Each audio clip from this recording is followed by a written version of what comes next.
මෙවර උසස් පෙළ විභාගය වගේම රාජ්‍ය සේවා සහ අනෙකුත් තරග විභාගවලට සූදානම් වෙන ඔයාව සාදරයෙන් පිළිගන්නවා. අද වීඩියෝ එකෙන් ඔයාගේ දැනුම පරීක්ෂා කරගන්න පුළුවන් වගේම වැදගත් අලුත්ම සාමාන්‍ය දැනීම ප්‍රශ්න සහ පිළිතුරු රැසක් අරගෙන තමයි මම අද ඔයාලගේ නිවහනට ආවේ. වීඩියෝව අවසාන වෙනකම්ම ස්කිප් නොකර බලන්න. ඒ වගේම ප්‍රශ්න කීයකට ඔයාට නිවැරදිව පිළිතුරු දෙන්න පුළුවන් වුණාද කියලා කමෙන්ට් කරන්නත් අමතක කරන්න එපා. channel එකට අලුත් කෙනෙක් නම් subscribe කරලා bell icon එක click කරන්නත් අමතක කරන්න එපා. එහෙමනම් අපි යමු අද වීඩියෝ එකට.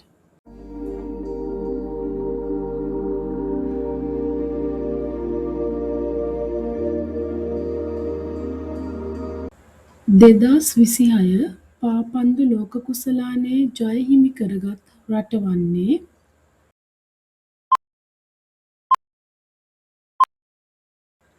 පිළිතුර තමයි ස්පාඤ්ඤය. 2026 පොදු රාජ්‍ය මණ්ඩලීය ක්‍රීඩා උළෙල පැවැත්වීමට නියමිතව ඇත්තේ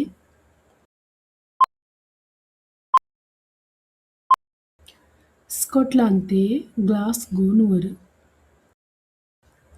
මෙවර පොදු රාජ්‍ය මණ්ඩල ක්‍රීඩා උළෙලේ පැරා තරඟ සඳහා ශ්‍රී ලංකාවෙන් සුදුසුකම් ලැබූ එකම ක්‍රීඩිකාව වන්නේ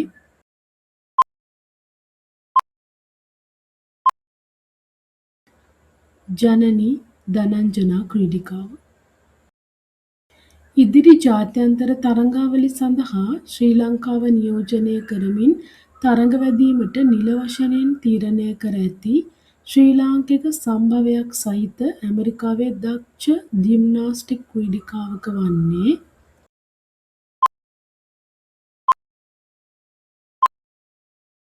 ටියානා සමරසේකර ක්‍රීඩිකාව. බ්‍රිතාන්‍යයේ 59 වන අග්‍රාමාත්‍යවරයා බවට පත් වූයේ ඇන්ඩ් බර්මින්හැම්.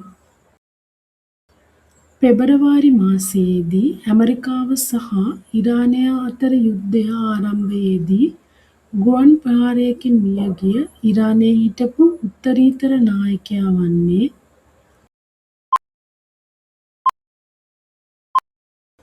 අයතුල්ලා අල් ඛමේනි.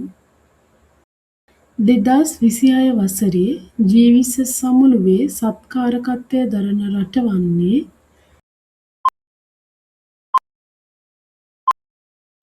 දකුණු අප්‍රිකාව. ඉන්දියානු රජයේ ප්‍රධානයක් ලෙස නවීකරණය කරන ලද දුම්රිය මාර්ගය වන්නේ මහව ඕමන්ත දුම්රිය මාර්ගය. මාර්ගගත ක්‍රමයට ආරම්භ කළ බලශක්ති ව්‍යාපෘතිය වන්නේ සාම්පූර් සූර්ය විදුලි බලාගාරය. 2028 දී ඔලිම්පික් උළෙලට කලකට පසුව නැවත එකතු වන ක්‍රීඩාව වන්නේ ක්‍රිකට් ක්‍රීඩාව. ඒ එකතු වෙන්නේ වසර 28කට පසුව. 2026 T20 ලෝක කුසලාන තරඟාවලියේ සත්කාරක රටවල් වූයේ ඉන්දියාව හා ශ්‍රී ලංකාව. 2026 T20 ලෝක කුසලාන තරඟාවලියේ ශූරතාවය හා අනුශූරතාවය හිමි වූ රටවල් වනුයේ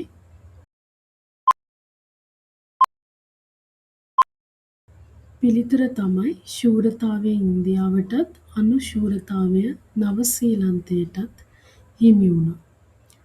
විදේශිකයන් සඳහා ශ්‍රී ලංකා රජයෙන් පිරිනමන ඉහළ ගෞරව සම්මානය 2025 වසරේ අප්‍රේල් මාසයේදී ඉන්දීය අග්‍රාමාත්‍ය නරේන්ද්‍ර මෝදි මහතාට හිමි විය.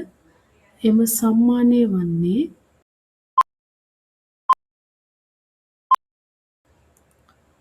ශ්‍රී ලංකා මිත්‍ර විභූෂණ සම්මානය. 2025 වසරේ ස්වර්ණ පුස්තක සම්මානය දිනාගත් වසරේ විශිෂ්ටතම නවකතාව ලෙස සම්මානයට පාත්‍ර වූයේ ප්‍රවීණ ලේඛක චන්ද්‍රරත්න බණ්ඩාර මහතා විසින් රචිත ප්‍රියාසර සමය නවකතාව. ලන්ඩනයේ ස්වභාවික ඉතිහාස කෞතුකාගාරයේ පවත්වන ලද වනජීවී ඡායාරූප ශිල්පී තරගයේ හොඳම ඡායාරූප 100 අතරට තේරීපත්ව තිබෙන ශ්‍රී ලංකාවේ වනජීවී ඡායාරූපය වන්නේ විෂ සහිත ඉඟිය. මෙරට ප්‍රථම පරිසර හිතකාමී ජෛව හායනයට ලක්විය හැකි බැංකු කාඩ්පත හඳුන්වා දෙන ලද්දේ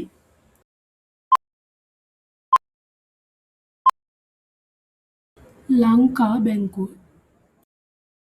ශ්‍රී ලංකාවෙන් මෑතකදී සොයාගත් නවතම සර්ප විශේෂයක් වන්නේ